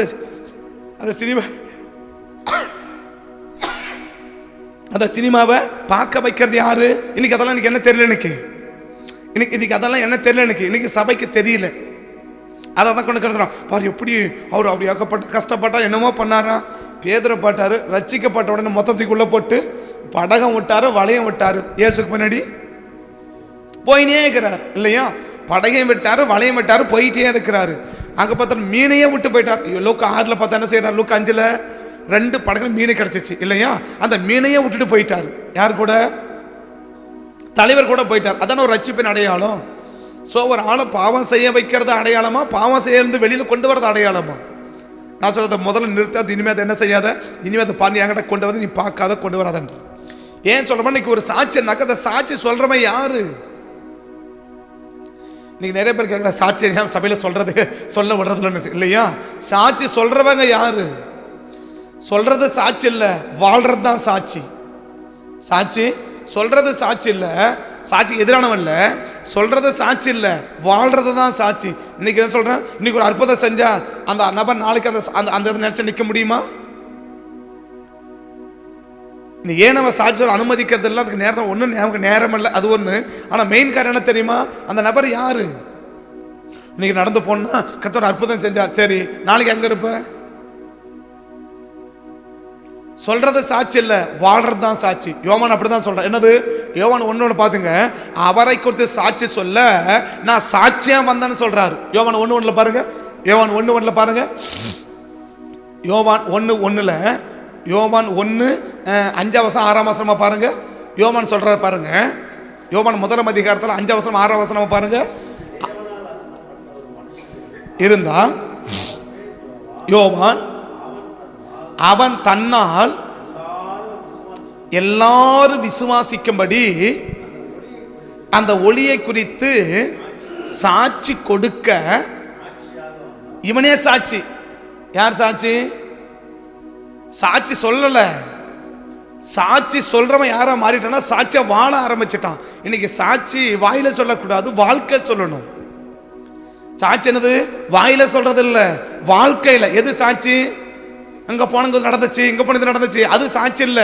நான் எந்த பாவத்திலிருந்து எங்க வெளியே வந்த, அதான் சாட்சி. இன்னைக்கு சாட்சி சொன்ன சொல்லணும், இப்படிப்பட்ட ஒரு பெரிய கொடூரமான பாவத்துல இருந்தேன், கர்த்தனை ரட்சிச்சாரு, அந்த பாவத்தை விட்டு நான் வெளியே வந்த, அதான் சாட்சி. எனக்கு பேய் ஓடிச்சு, எனக்கு நோய் போச்சு, எனக்கு அது சுகமாச்சு, இது சாட்சி அல்ல. இது எங்க நடக்குது? பேய் இங்க மட்டுமா ஓடுது? பேய் சர்ச்சில் மட்டுமா ஓடுது? பிசாசு சர்ச்சில் மட்டுமா ஓடுது? மற்ற இடத்துலையும் சர்ச்சில் போன பேய் ஓடுது. சரியா? பேய் ஓடுறது பிரச்சனை இல்லை. சாட்சிய என்ன வாழ்க்கை, நம்ம வாழ்க்கை என்ன சாட்சி? கர்த்தனை சந்திச்சாரு, இந்த பிரச்சனை இருந்தேன், இந்த பாவத்தில் இருந்தேன், இந்த அக்கிரமத்தில் இருந்தேன், இந்த இதில் இருந்தேன், இதிலிருந்து நான் வந்து என்ன செஞ்சிட்டேன், வெளியே வந்தேன், அதான் சாட்சி. அப்ப நமக்கு என்னது? அவர் சொல்றாரு, பெரிய ஆட்கள் சொன்னாரு. நான் சொல்றேன், கர்த்தர் உள்ளத்தை தான் பார்க்கிறாரு. கர்த்தர் உள்ளத்தை தான் உண்மைதான். அப்ப வெளியே பார்க்கறதே இல்லையா? கர்த்தர் உள்ளத்தை பார்க்கற உண்மை, மாற்று கருத்து கிடையாது இல்லையா? அப்ப கர்த்தர் நம்ம வெளியரங்கமான வாழ்க்கையை பார்க்கறது இல்லையா? அப்ப வெளியரங்கமான செயல் ஆண்டவர் பார்க்கறது இல்லையா? அப்ப வெளியில எப்படி வேணாலும் இருக்கலாமா? வெளியரங்கமான தோட்டத்தை நம்ம எப்படி வேணாலும் இருக்கலாமா? அப்ப பவுல் சொல்றாரு என்னது? தகுதியான வஸ்திரத்தை உடுத்துக்கணும்னு சொல்றாரு, ஸ்திரீகள் சரியானபடி அலங்கரிக்கணும்னு சொல்றாரு. இதெல்லாம் அவர் சொல்ற அநேக விஷயங்கள்ல சொல்றேன். எனக்கு பயங்கர கடுப்பாய் போச்சு. நான் சொல்கிறேன் முதல்ல ஆஃப் பண்ணி வச்சு வேலையை போய் பாருன்னு சொல்லிட்டு. என்ன சொல்ல போறேன்னா, பிரசங்கத்தை கேட்கறத விட பிரசங்கம் பண்ணுறது யாருன்னு பாரு. பிரசங்கம் பண்ணுறது யாருன்னு பாரு. அவன் வாழ்க்கை என்னன்னு பாரு. அவன் அந்தரங்க வாழ்க்கை என்னன்னு பாரு. அவனுடைய வெளியரங்க வாழ்க்கை எல்லாருக்கும் சூப்பர் தான். அந்தரங்கம் அவனுடைய அந்தரங்க வாழ்க்கையை பாரு. அதான் யோவான் சொல்றாரு, அம்மாளே கொஞ்சம் கவனமா இரு. யாருக்கு சொல்றாரு? ஒரு லேடிக்கு சொல்றாரு இல்லையா? 2 யோவான் யாருக்கு எழுதப்பட்டது? 2 யோவான் ஒரு ஜென்னுக்கு எழுதப்பட்டது இல்ல. யாருக்கு எழுதப்பட்டது? ஒரு லேடிக்கு எழுதுறாரு இல்லையா? என்ன எழுதுறாரு? நீ தான் சீக்கிரம் விழுந்து போயிடுவ, கொஞ்சம் கவனமா இரு. இப்ப நான் பிரசங்கம் பண்றேன், கேட்டுக்கிறேன் இல்லையா? இன்னொருத்தன் வந்து பிரசங்கம் பண்ணுவான், அதான் யோவான் சொல்றார், என்னது, நான் உனக்கு பிரசங்கம் பண்றேன்ல, இந்த பிரசங்கத்தை பண்ற மாதிரி இன்னொருத்தன் வந்து என்ன செய்வான்? பிரசங்கம் பண்ணுவான். அவன் யாரு? கிறிஸ்துவின் உபதேசத்தை மீறி நடக்கிறவனா இருந்து அந்த பிரசங்கத்தை கேட்டு அப்படி நீ நடந்துட்டேன்னா அது என்னவா போயிடும்? உன் பலனை உனக்கு இழக்க போயிடும். இன்னைக்கு நிறைய பேர் பலன் இதெல்லாம் இழக்கிறாங்க தெரியுமா? அவங்க தப்பு பண்ணி இல்லை, கேட்கக்கூடாத பிரசங்கத்தை கேட்டு தான் இன்னைக்கு நிறைய பலனை இழக்கிறாங்க. கேட்கக்கூடாத பிரசங்கத்தை நம்ம கேட்கவே கூடாது. கேட்க வேண்டிய அருமையான பிரசங்கம் இருக்குது. நல்ல பரிசுத்தவான்கள் இருக்கிறாங்க, அர்ப்பணிக்கப்பட்ட ஊழியர்கள் இருக்கிறாங்க, தேவனுக்கான தியாகம் அளிக்கிற உள்ளங்கள் இருக்குது, கர்த்தருக்கான சாகிறவங்க இருக்கிறாங்க. அப்படிப்பட்ட நல்ல பிரசங்கத்தை கேட்கணும், நல்ல ஊழியருடைய செய்திகளை கேட்கணும். அருமையானவங்க இருக்காங்க. தேசத்தை கர்த்தர் செஞ்சாரு, எழுப்பி வச்சிருக்கிறாரு, தேசத்தில் எழுப்பி வச்சிருக்கிறார். அப்படிப்பட்ட ஒரு பிரசங்கத்தை கேட்கணும். இன்னைக்கு என்ன? தீர்க்க தரிசனம். என்ன சொல்லணும்? தீர்க்க தரிசனம் சொல்லணும். தீர்க்கம் சொல்லிட்டா சரி. இது வரைக்கும் நீ கேட்டு எத்தனை தீர்க்கம் நிறைவேறி இருக்குது? உனக்கு சொன்னாங்களே தீர்க்கம் சொன்னவங்க யாரு? அவங்க எப்படிப்பட்டவங்க? அவங்க வாழ்க்கை எப்படிப்பட்டது? அவங்க உபதேசம் நடக்கிறவங்களா? அவங்க உபதேசம் நடக்காதவங்களா? அவங்க அந்தரகம் என்ன, அவங்க வெளியரகம் என்ன, எதை பத்தி உனக்கு தெரியும்? அதான் யோவான், நீ ஏன் பலனை இழந்து போற தெரியுமா?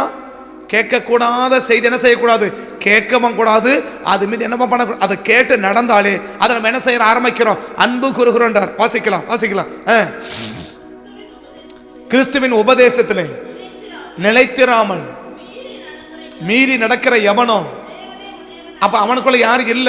தேவன் இல்ல. அப்ப தேவன் இல்லாதவன் என்ன செய்ய முடியும்? பிரசங்கம் பண்ண முடியும். மரியாதைக்குள்ள யார் இருக்கிறா? இயேசு இருக்கிறா இல்லையா? மரியாதைக்குள்ள இயேசு இருக்கிறான். இதுக்கு முன்னாடி சகரியாளுக்கு இதுக்கு முன்னாடி வசனம் அவங்களை கொள்ளலாம். இப்ப மரியாதை இது எலிசபெத் நிறைய பிரசங்கம் கேட்டாங்களா? கர்த்தருட்ட சகல கற்பனையின்படி நடந்தான்னு சொல்றது இல்லையா? அப்ப நிறைய பிரசங்கத்தை யார் கேட்டிருக்கணும்? எலிசபெத் கேட்டிருக்கணும் இல்லையா?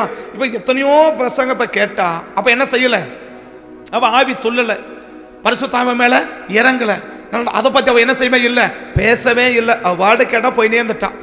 அதை பத்தி என்ன செய்ய முடியல, பேச முடியல. ஆனா ஒரு செய்தியை கேட்ட உடனே அவளால் என்ன செய்ய முடியல? பேசாம இருக்க முடியல, வாழ்த்தாம இருக்க முடியல. ஏன்னா இந்த செய்தியை கொண்டு வந்தது யார் அப்படின்னு கேட்டா, இயேசுவை சுமந்து கொண்டு வருகிறவர். இப்ப மரியாள் யாரு? இயேசுவை சுமந்து கொண்டு வர இல்லையா? இந்த மரியாள் பத்தி இன்னொரு வார்த்தை என்ன சொல்லலாம் அப்படின்னா, அந்த லூக்கா 1 37 38 பாருங்க. 37 38 பாருங்க. அவளை நோக்கி, மரியாளே பயப்படாதே, கிருபை பெற்றாய். கீழே 37 படி, தேவனாலே கூடாத காரியம் ஒன்றுமில்லை என்றார். அதற்கு மரியாள், இதோ என் ஆண்டவருக்கு அடிமை. அப்ப அந்த மரியாள் யாரு? இது போய் எலிசபெத்துக்கு பிரசங்கம் பண்றாள். மரியாள் போய் எலிசபெத்துக்கு பிரசங்கம் பண்றாளா? மரியாளுடைய வாழ்த்துதலை கேட்டபோது எலிசபெத் என்ன செஞ்சா? ஆவில சொல்லப்பட்டு சொன்னாலே எத்தனை சொல்லி வரான் இல்லையா? இப்ப இந்த மரியாள் யாரு? மேல சொல்றான், உம்முடைய வார்த்தையின்படி எனக்கு ஆக கடவுது. அப்படின்னா இந்த மரியாள் யாரு? அந்த வசனத்தை கேட்டு அந்த வசனம் என்ன செய்யறவ? நிலைச்சிருக்கிறவ, அந்த வசனத்தின்படி வாழ்றவ. அப்ப அந்த வசனத்தின்படி வாழ்ற போய் சொல்லும் போதுதான் எலிசபெத் என்ன செய்யுது? அந்த சந்தோஷம் நேசிக்க முடியுது, ஏற்றுக்கொள்ள முடியுது. ஆனா மேல சொன்னாங்களே, யாரா வசனம் சொன்னார் இல்லையா? லூக்கா 1:6 மரியா எலிசபெத் யாரு? சகல கற்பனைகளின்படியும் நடந்தவள் இல்லையா? அப்படின்னா இந்த வசனம் என்ன செய்யல அவளை? அதுக்கு முன்னாடி வசனம் சொல்லியிருக்காங்களா? அந்த வசனம் என்ன செய்ய முடியல, ஏற்றுக்கொள்ள முடியல. ஏன்? அவங்களாம் யாரு? பரிசேயனும் சதி செய்யணும் இல்லையா? அவன் யாரு? பரிசேயன் யாரு? சொல்லுவான், அதை கையில கூட தொட மாட்டான். அப்படிதான் இயேசு சொன்னார். ஏசு என்ன சொன்னாரு? நீங்க சொல்றீங்க அதை நீங்க என்ன செய்ய மற்றவங்களுக்கு முன்னாடி என்ன செய்றீங்க? நீங்க சொல்றீங்க, நீங்க உங்க கையில் கூட என்ன செய்ய மாட்டேங்கிறீங்க, தொட்டு பார்க்க மாட்டேங்கிறீங்க. அதான் பரிசேயனை பத்தி இயேசு சொல்ற சாட்சி. அப்ப யோவான் அதான் விளக்குற, என்ன விளக்குறார்? அம்மாளே, இப்ப நான் உனக்கு என்ன செய்யறேன்? பிரசங்கம் பண்றேன். இப்ப நான் போன பிறகு என்ன செய்யுமா? இன்னொருத்தவங்க மட்டும் பிரசங்கம் பண்ணுமா? அந்த பிரசங்கம் யாரா இருக்கணும்? 2 யோவான் யாருக்கு எழுதுறது? அம்மாளுக்கு எழுதுறது இல்லையா? அம்மாளுக்கு ஒரு பேர், அந்த அவனுடைய லேடியுடைய பெயர். அம்மாளுக்கு எழுதுற, என்ன எழுதுறாரு? நான் உனக்கு பிரசங்கம் பண்றேன், இந்த பிரசங்கத்தின்படி நான் போன பிறகு என்ன செய்வேன்? இன்னொருத்த வந்து உனக்கு என்ன செய்யுமா? பிரசங்கம் பண்ணுமா. ஆனா நீ எந்த பிரசங்கத்தை ஏற்றுக்கொள்ளது நீ டிசைட் பண்ணு. எந்த பிரசங்கத்தை ஏற்றுக்கொள்ளணும் நீ டிசைட் பண்ணு. ஏன்னா நீ ஏற்றுக்கொள்ள கூடாத பிரசங்கத்தை ஏற்றுக்கொண்டு செஞ்சேன்னா உன் பலனை என்ன செஞ்சிருவ? இழந்து போயிடுவ. ஆனா ஏற்றுக்கொள்ள வேண்டிய பிரசங்கத்தை கேட்டு அதோடைய செயலை செஞ்சு என்ன உண்டாகும்? அதுக்குரிய ஆஸ்வாதனை என்ன செய்ய முடியும்? பெற முடியும். அதுக்குரிய பலனை என்ன செய்ய முடியும்? பெற முடியும். அப்ப நம்ம கேட்கிற பிரசங்கமா இருக்குது, கேட்கக்கூடாத பிரசங்கமா இருக்குது இல்லையா? அது இன்னொன்னு சொன்ன எப்படி சொல்லணும்? ஏற்றுக்கொள்ள வேண்டிய பிரசங்கமும் இருக்குது, ஏற்றுக்கொள்ளாத பிரசங்கமும் இருக்குது. அப்ப நேத்து ஏற்றுக்கொள்ளதை பத்தி பேசினார், அப்ப இன்னைக்கு ஏற்றுக்கொள்ளதை பத்தி பண்ண முடிக்கிறார். நான் அன்புல போய் முடிக்க நினைச்சேன், ஆனா அவர் என்ன சொன்னாரு? ஏற்றுக்கொள்ள வேண்டியதை நேத்து பேசணும். என்ன செய்ய? அட்லீஸ்ட் ஏற்றுக்கொள்ளவது செய்யுமா அப்படின்னு சொன்னோம். ஆனா இன்னைக்கு என்ன சொல்ல விரும்புறாரு? நீ ஏற்றுக்கொள்ளாததும் இருக்குதுன்றாரு. நீ ஏற்றுக்கொள்ள கூடாததும். நேத்தி முன்னாடி சொன்னது கேட்டு மாறுன்னு சொன்னோம். நேத்தி சொல்லும்போது வசனம் ஏற்றுக்காது செய்யணும். இன்னைக்கு என்ன சொல்றாருன்னா, நான் அன்புல போய் முடிக்க நினைச்சேன், நான் அன்புல தான் ஆரம்பிச்சேன், ஆனா ரொம்ப நிக்குதுன்னா அது ஏற்றுக்கொள்ள கூடாதல போய் நிறுத்துறாரு. அப்ப ஏற்றுக்கொள்ள கூடாதது என்ன செய்யுது? இருக்குது. அப்ப ஏற்றுக்கொள்ள கூடாததை ஏற்றுக்கொண்டுட்டுனா உன் பலனை நீ இழந்து போயிடுவ. நீ எவ்வளவு ஜெபம் பிரயோஜனம் இல்லாம போயிடும். நீ எவ்வளவு காணி கொடுத்தாலும் பிரயோஜனம் இல்லாம போயிடும். நீ என்ன உழைச்சாலும் பிரயோஜனம் இல்லாம போயிடும். அதற்குரிய பலனை நீ பெற முடியாதுன்றார். அப்ப பலன் எப்ப கிடைக்கும்? ஏற்றுக்கொள்ள வேண்டியதும் இருக்குது, ஏற்றுக்கொள்ள கூடாததும் இருக்குது. அப்ப ஏற்றுக்கொள்ள எது ஏற்றுக்கொள்ளணும்? வசனத்தை கேட்டு அதில் நிலைச்சிருக்கிறவங்க பண்ற பிரசங்கத்தை நான் ஏற்றுக்கொள்ளணும். ரெண்டாவது என்ன? வசனத்தை கேட்டு அதை மீறி நடக்கிறவங்க பிரசங்கத்தை என்ன செய்யக்கூடாது? ஏற்றுக்கொள்ளக்கூடாது. நீ பலனை இழந்து போனா கூட பரவாயில்ல, பாதிக்கப்படக்கூடாதுன்னு எழுதுறாரு. அடுத்த வசனம் பாருங்க, அடுத்த வசனம் பாருங்க. இப்போ 2 யோவான்ல, ஒருவன் உன்னிடத்தில் வந்து, அந்த ஒருவன் யாருன்னு 9ல சொல்றார். யார் அவன்? கிறிஸ்துவின் உபதேசத்தை மீறி நடக்கிறவன் அப்படின்னு சொல்லிட்டு அடுத்த சொல்றார். என்ன சொல்றாரு? அந்த ஒருவன் உன்னிடத்தில் வந்து ஏற்றுக்கொள்ளாமலும். அப்ப யார வீட்டுக்குள்ள ஏற்கணும்? நீ இருதயத்தை ஏற்க. ரெண்டாவது முதல்ல எங்க ஏற்கக்கூடாது? உன் வீட்டிலே கால் வைக்கப்படக்கூடாதுன்றாரு. இன்னைக்கு நமக்கு என்ன இல்லை? யார் வேணாலும் வரலாம், யார் வேணாலும் ஜெபம் பண்ணலாம், யார் வேணாலும் போகலாம் இல்லையா? நாங்கள் வீட்டுக்கு மாதத்துக்கு ஒரு முறை வரமா இல்லையோ, ஒரு நாள் ஏகப்பட்ட பேர் என்ன செஞ்சு போடுறாங்க? உங்கள் வீட்டை விசிட் பண்ணிட்டு போயிடுறாங்க இல்லையா? ஏகப்பட்ட பேர் என்ன செய்கிறாங்க? உங்கள் வீட்டை விசிட் பண்ணுறாங்க. எதில்? யூடியூப்பில் வந்து. அந்த யூடியூப்பில் வரவங்களா யாரு? நான் எல்லாரும் குறையா சொல்லலை, பட் அவங்கள பற்றி உனக்கு என்ன தெரியும்? அவங்க யாரு? அவங்க அந்தரங்க வாழ்க்கை என்ன? அவங்க உண்மையான வாழ்க்கை என்ன? அவங்க செயல்பாடு என்ன? அவங்க பேச்சுக்கும் செயலுக்கும் சரியா இருக்குதா? அவங்க உபதேசம் மீறி நடக்கிறவங்களா, உபதேசம் நினைச்சிருக்கிறவங்களா எப்படி கண்டுபிடிப்ப? சரி, இயேசுவும் பிரசங்கம் பண்ணாரு, பிசாசும் பிரசங்கம் பண்ணிச்சு இல்லையா? இயேசுவும் பிரசங்கம் பண்றாரு, பிசாசும் அது இயேசுவுக்கே பிரசங்கம் பண்ணிச்சுல்ல. இயேசுவுக்கே பிரசங்கம் பண்ணுது, அப்ப அது நல்ல பிரசங்கம் தானே? வாசிக்கலாம், வாசிக்கலாம், வாசிக்கலாம். ஏற்றுக்கொள்ளாமலும் வாழ்த்துதல் சொல்லாமலும் அவனுக்கு வாழ்த்துதல் சொல்லுகிறதினால் அவனுடைய துர்க்கிரியைகளுக்கு நீங்க என்ன செஞ்சிருவீங்க? பங்குள்ளவங்களா மாறிடுவீங்க. அவனுடைய துர்க்கிரியைகளுக்கு பாதிப்பு பெருசுன்றார். அவனுடைய துர்க்கிரியைகளுக்கு பங்குள்ள மாறிடுவீர்கள்.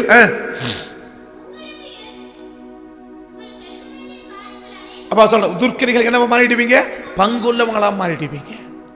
அப்ப துர்க்கிரிகளுக்கு பங்குள்ளவனா மாறும்போது அவன் செய்யற அந்த தப்புக்கு நீ யாரா மாறுற? சப்போர்ட் பண்ற. அதுல உனக்கும் பங்கு இருக்குன்றாரு. யார் செய்யற தப்புக்கு? அந்த கிறிஸ்துவின் உபதேசத்தை மீறி நடக்கிறவன் அந்த உபதேசம் பண்ற மாதிரி அதனை ஏற்றுக்கொண்டாலே அவன் செய்யற தப்புக்கு உனக்கு என்ன இருக்கு? சங்கமதம் இருக்குது. அவனும் நீயும் ஒண்ணுதான். அவனுக்கு பாதி உனக்கு பாதி பிரச்சனை இருக்குது. அப்ப அவனுக்கு என்ன பாதிப்பு இருக்குதோ அந்த பாதிப்புக்குரிய பலனை நீ என்ன செஞ்சிருவ? அடையவ. ஒரு பக்கம் பலனை பெற போறியா, ரெண்டாவது பக்கம் பலனை இழந்து பாதிக்கப்பட போறியா? ஒரு பக்கம் பலனை அடைய போறியா, மறுபக்கம் என்ன, பலனை இழக்கிறது மட்டும் இல்ல பாதிப்பையும் சேர்த்து அடைய போறியா? அப்ப பலனை மட்டும் பெறுவதும் பலனை இழந்து பாதிக்கப்படுவது எங்க இருக்குது? எதை ஏற்றுக்கொள்ள கூடாதோ அதை ஏற்றுக்கொள்ளாது. வசனம் நடப்பது அன்புதான். அந்த அன்பை எப்படி கேட்டுக்கணும்? சரியான விதத்தில் இருக்கணும். அந்த சரியான விதம் அந்த அன்பு இருந்துச்சுன்னா தான் நம்ம என்னவா இருக்க முடியும்? நாம் சின்ன காரியம் செஞ்சா கூட அதற்குரிய பலனை பெற்றுக்கொள்ள முடியும், அதற்குரிய ஆசீர்வாதத்தை பெற்றுக்கொள்ள முடியும், அதற்குரிய நன்மையை பெற்றுக்கொள்ள முடியும். அப்படி இல்லை, நான் அந்த எல்லைக்குள்ள இல்லை, எனக்கு சொல்ற எல்லாவற்றையும் நான் என்ன செய்யறேன், நான் ஏற்றுக்கொள்றேன், அவங்கள பத்தி எனக்கு தெரியல, ஆனா சொல்றாங்க, வசனம் தான், பைபிள் தானே சொல்லுது, அவருடைய கற்பனைப்படி நடப்பது அன்பு, அவங்களும் வசனம் தான் சொன்னாங்க. அந்த வசனத்தை கேட்டு நடக்கிறவன் அன்பு குரலை அவன் துர்க்கிரிகளுக்கு பங்குள்ளவனா மாறுறான். அப்ப நீங்க எதை கவனிச்சுக்கணும்? கேட்கிற பிரசங்கத்தை விட பிரசங்கம் பண்றவங்க யாருன்னு என்ன செய்யணும் எனக்கு தெரியணும்.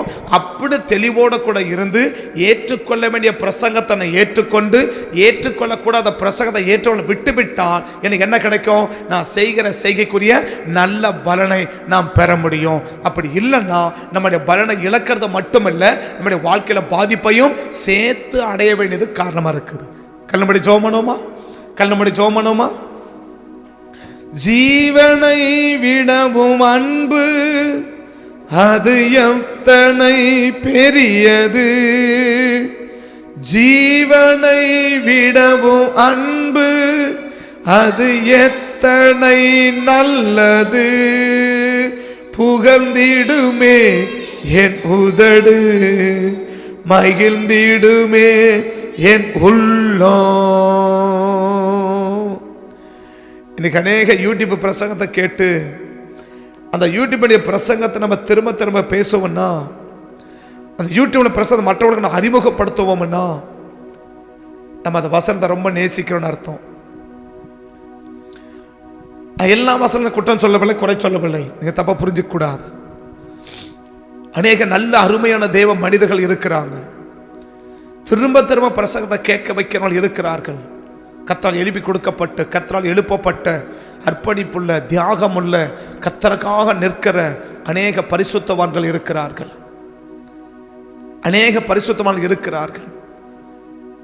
அதே இடத்துல வெறும் லைக்குக்காக மட்டும், வெறும் வியூஸ்க்காக மட்டும், தன்னுடைய பேரை பிரபலியப்படுத்த வேண்டும் என்பதற்காக மட்டும் பேசக்கூடியவர்களும் இருக்கிறார்கள். இன்னைக்கு நான் கேட்கிற பிரசங்கம் யார் என்பது எனக்கு தெரியணும். எனக்கு பிரசங்கம் பண்றவர் யாரு, அவர் சொல்ற சாட்சி இல்லை, அவர் அநேகர் சொல்ற சாட்சி எவ்வளவு பேர் காட்சியா இருக்குன்னு உனக்கு தெரியாது. அநேகர் சொல்ற சாட்சி காட்சியா இருக்குன்னு தெரியும், எவ்வளவு காட்சியா இருக்குன்னு உனக்கு தெரியாது. நான் ரட்சிக்கப்படுறதுக்கு முன்னாடி குங்குமம் விட்டு போலீஸ்காரர் அப்படின்னுட்டு ஒருவர் சாட்சி, நான் விரும்பி கேட்கிற சாட்சி ரட்சிக்கப்படுறதுக்கு முன்னாடியே அந்த குங்குமப்பட்டு போலீஸ்காரருக்கு ஞானசானம் கொடுத்த நம்ம டேனியல் பாஸ் அவர் தான் சொல்றாரு. அவரை பத்தி எவ்வளவு சொல்றாருன்னு அவர் கேட்ட பக்கம் தான் தெரிஞ்சிச்சு. என்னுடைய வாழ்க்கை நடந்தது. குங்குமப்பட்டு போலீஸ்காரன் அப்படின்னு சொன்னா பயங்கர, நான் விரும்பி கேட்கிற சாட்சி ரட்சிக்கப்படுறதுக்கு முன்னாடி அவ்வளவு அட்ராக்டிவா இருக்கும், அவ்வளவு கவர்ந்து இழுக்கிற அளவுக்கு இருக்கும் அவர் பேசின சாட்சி.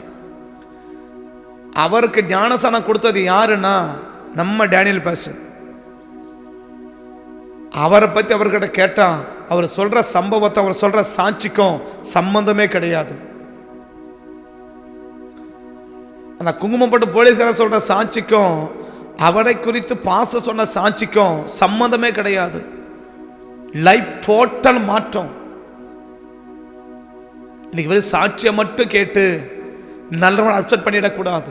அவங்க யாரு, அவங்க எப்படிப்பட்டவர்கள், உண்மையிலே அவங்க வேத வசனத்தை நடக்கிறவர்களா, உண்மையிலே கதை அழைக்கப்பட்டவர்களா, தேவன் அபிஷேகம் பண்ணப்பட்டவர்களா? இன்னைக்கு வெறும் அந்நிய பாஷை மட்டும் பேசுறவங்களா இல்லை, இன்னைக்கு ஏதோ பிசாசை ஓடுறத போல ஆக்ட் பண்ணி காட்டுகிறவர்கள் இல்லை. இன்னைக்கு ஒவ்வொருவருக்கு தான் தெரியணும். இன்னைக்கு கதை தீர்க்கமா சொல்றது, நீ ஏற்றுக்கொள்ளாத பிரசங்கமும் இருக்கிறது. எந்த அளவுக்கு ஏற்றுக்கொள்ள வேண்டும் என்று கர்த்தர் பேசுறார், அதே அளவுக்கு ஏற்றுக்கொள்ள கூடாதவைகளை குறித்து கர்த்தர் நம்மோடு பேசுறார். ஏற்றுக்கொள்ள கூடாதவைகளும் உண்டு. மரியாள் எந்த பிரசாதத்தை எலிசபெத் எந்த பிரசாதத்தை கேட்டா? தனக்கு தேவ தூதனால் சொல்லப்பட்ட வார்த்தை அப்படியே ஏற்றுக்கொண்டு அப்படியே நடந்து மரியாள் வந்து எலிசபெத்துக்கு பிரசங்கம் பண்றான். அந்த பிரசங்கத்தை கேட்டபோதுதான் அவள் ஆவி துள்ளுச்சு, பரிசுத்த நிலையப்பட்டான், கலிகூர்ந்தான். அதை தான் அவன் திரும்ப திரும்ப பேசுறான். அந்த வார்த்தை அப்படியே ஏற்றுக்கொண்டு அதை அப்படியே கை கொண்டு நடக்கிறான். அதுதான் அன்பு, அதுதான் அன்பு. அந்த அன்பு தான் இன்னைக்கு நமக்குள்ள இருக்கணும் கர்த்தர் விரும்புகிறார். அன்பை நீங்க தவறாக பயன்படுத்தி, தவறாக சித்தரித்து, தவறாக பிடிச்சி அதை பாதிக்கப்படாதபடி, நம்ம பலனை நம்ம இழந்து போகாதபடி கர்த்தர் கிருபை நம்மளை இந்த காலையிலே காக்கணும். வசனத்தை ஏற்றுக்கொள்ள வேண்டிய பிரசங்கத்தை ஏற்றுக்கொள்வது எவ்வளவு ஆசீர்வாதமோ, ஏற்றுக்கொள்ளக்கூடாத பிரசங்கத்தை ஏற்றுக்கொள்ளாமல் விடுவதும் அவ்வளவு ஆசீர்வாதம். ஆனால் ஏற்றுக்கொள்ளாத கூடிய பிரசங்கத்தை ஏற்றுக்கொள்வது அவ்வளோ பெரிய பாதிப்பு. உன் செய்கைக்குரிய பலனை நீ இழந்து போகுவாய். அப்பன் யோவான் எச்சரிக்கிறார் அம்மாளுக்கு. இன்னைக்கு அந்த கர்த்தர் காலை நம்மோடு எச்சரிக்கிறார். நீ ஏற்றுக்கொள்ளக்கூடாத பிரசங்கங்களை ஏற்றுக்கொள்ளக்கூடாது, ஏற்றுக்கொள்ளக்கூடாத நபருடைய வார்த்தைகளை ஏற்றுக்கொள்ளக்கூடாது. அப்படி ஏற்றுக்கொள்ளும் போது உன் செய்கைக்குரிய பலனை நீ இழந்து போவாய். உன் செய்கைக்குரிய பலனை இழந்து போவாய். உனக்கு பிரசங்கம் பண்றது யாருன்னு தெரியணும், அவங்க அந்தரங்க வாழ்க்கை தெரியணும், அவங்க குடும்ப வாழ்க்கை தெரியணும், அவங்க தனிப்பட்ட வாழ்க்கை தெரியணும், அவங்க ஆவிக்குரிய வாழ்க்கை தெரியணும். வெறும் பேச்சை மட்டும் கேட்டு அவங்க நல்லவனை கணக்கு பண்ணிடக்கூடாது. அப்படி நம்ம ஏமாந்து போறது ஏராளம் ஏராளம். அநேகர் விளக்கமா சொன்னோம், அநேகர் கூட்டமையினுடைய நோக்கம் அல்ல, மாறாக நாம் விழிப்பாக இருந்தால், நாம் தெளிவாக இருந்தால் நம்ம செய்கைக்குரிய பலனை நாம் இழந்து போகாமல் இருக்கலாம். இல்லை நான் எல்லாரும் ஒண்ணுதாங்க, அதெல்லாம் தப்புங்க நீங்க பேசுறது அப்படின்னு சொல்லுவேன்னா உனக்குரிய பலனை இழந்து போவதற்கு நீ ஆயத்தமா இருக்கிற, அதை யாரையுமே தடுக்க முடியாது. எடுத்துக்காட்டு சொல்லுவது எனக்கு நேரம் இல்லை, முடிக்கிறேன். பரிசுத்த பிதாவே, இந்த காலை வேளையில உடைய சமூகத்தில் வந்து நிற்கிறோம், உடைய சன்னிதானத்தில் இருந்து உம்மை நோக்கி பார்க்கிறோம். பிரசங்கத்தை ஏற்றுக்கொள்ள வேண்டியது எவ்வளவு அவசியமோ அதே போல ஏற்றுக்கொள்ளக்கூடாத பிரசங்கங்களையும் நான் தவிர்ப்பது மிக அவசியமானால் நான் எதை தவிர்க்கணுமோ அதையெல்லாம் தவிர்த்து விட்டு வாழ்வதற்கு இந்த காலை வேளையில் எனக்கு கிருபத்தாங்க சுவாமி, எனக்கு கிருபத்தாங்க, எனக்கு கிருபத்தாங்க. ஒருவேளை உன்னால் கண்டுபிடிக்க முடியலையா, நீ கேட்குற பிரசங்கத்தை பற்றி நான் பிரசங்கத்தை செய்தியை கேட்கணும் விரும்புகிறேன், நான் செய்தியை கேட்கணும்னு சொல்லுகிறவன் தடுக்கிறவன் அல்ல. மாறாக உனக்கு அந்த ஊழியரை பற்றி தெரியலையா, எங்ககிட்ட கேளு. இந்த ஊழியக்காரர் எப்படி இந்த செய்தியை கேட்கலாமா, இந்த செய்தியை நம்ம விரும்பலாமா, இந்த செய்தியை நம்ம ஏற்றுக்கொள்ளலாமா, இப்படி ஒரு செய்தியை நான் கேட்குறேன், இப்படி ஒரு செய்தி இருக்குது, இது நல்லா இருக்கிறது போல இருக்குது, இது சரிதானா, எங்ககிட்ட கேளுங்க, நான் உங்களுக்கு அதை விளக்குறேன். இல்லை எந்த செய்தியை கேட்கணும் என்கிட்ட கேளுங்க, அதை நான் உங்களுக்கு சொல்கிறேன். என்னுடைய பிரசங்கத்தை கேளுங்க, என்னுடைய செய்தியை கேளுங்கன்னு ஒரு நல்ல அழைக்கப்பட்ட ஊழியர்களை உனக்கு அறிமுகப்படுத்த நீங்கள் அந்த செய்தியில் தாராளமாக கேட்கலாம். நீங்கள் வளருவதற்கு ஏதுவாக இருக்கும். அதே நேரத்தில் உன்னை பாதிப்பால் ஆக்கக்கூடிய செய்திகளும் இருக்குது, அதை தவிர்ப்பதற்கும் நீ தெரிந்து கொண்டால் தான் அதை சரியாக பயண முடியும்.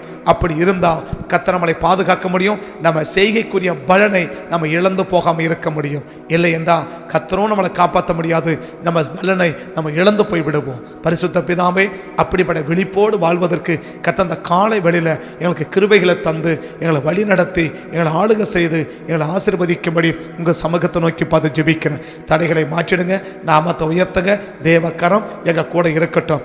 எங்கள் செய்கைக்குரிய பலனை நாங்கள் இழந்து போகாமல் நாங்கள் எல்லா செய்கைக்குரிய பலனையும் பெற்றுக்கொண்டு வாழ்வதற்கு இந்த காலை வேளையில் கிருபைகளை தந்து எங்களை வழிநடத்தி ஆளுகை செய்து ஆசீர்வதிங்க. எந்த செய்திகளை எந்த வார்த்தைகளை நாங்கள் தவிர்க்க வேண்டுமோ அந்த வார்த்தைகள் எல்லாம் தவிர்ப்பதற்கு கர்த்தர் கிருபை பாராட்டி நடத்தும்படி நான் ஜெபிக்கிறேன், ஒப்புக் கொடுக்கிறேன். காத்து ஆசீர்வதிங்க. இயேசுவின் நாமத்திற்கு தாழ்த்தி உம்முடைய கரத்தில் எங்களை அர்ப்பணித்து ஒப்பு கொடுத்து உம்மை நோக்கி பார்த்து ஜெபிக்கிறேன். ஜெபம் கேளும் ஜீவன் உள்ள நல்ல பிதாவே, ஆமென். என் ஆத்துமாவை கர்த்தரை ஸ்தோத்திரி, உன்னுடமே பரிசுத்த நாமத்தை ஸ்தோத்திரி. என் ஆத்துமாவை கர்த்தரை ஸ்தோத்திரி, கர்த்தர் செய்த சகல உபகாரங்களையும் மறவாதே. ஆமென், ஆமென். கர்த்தர் ஆசீர்வதிப்பார். ஸ்தோத்திரம், ஸ்தோத்திரம்.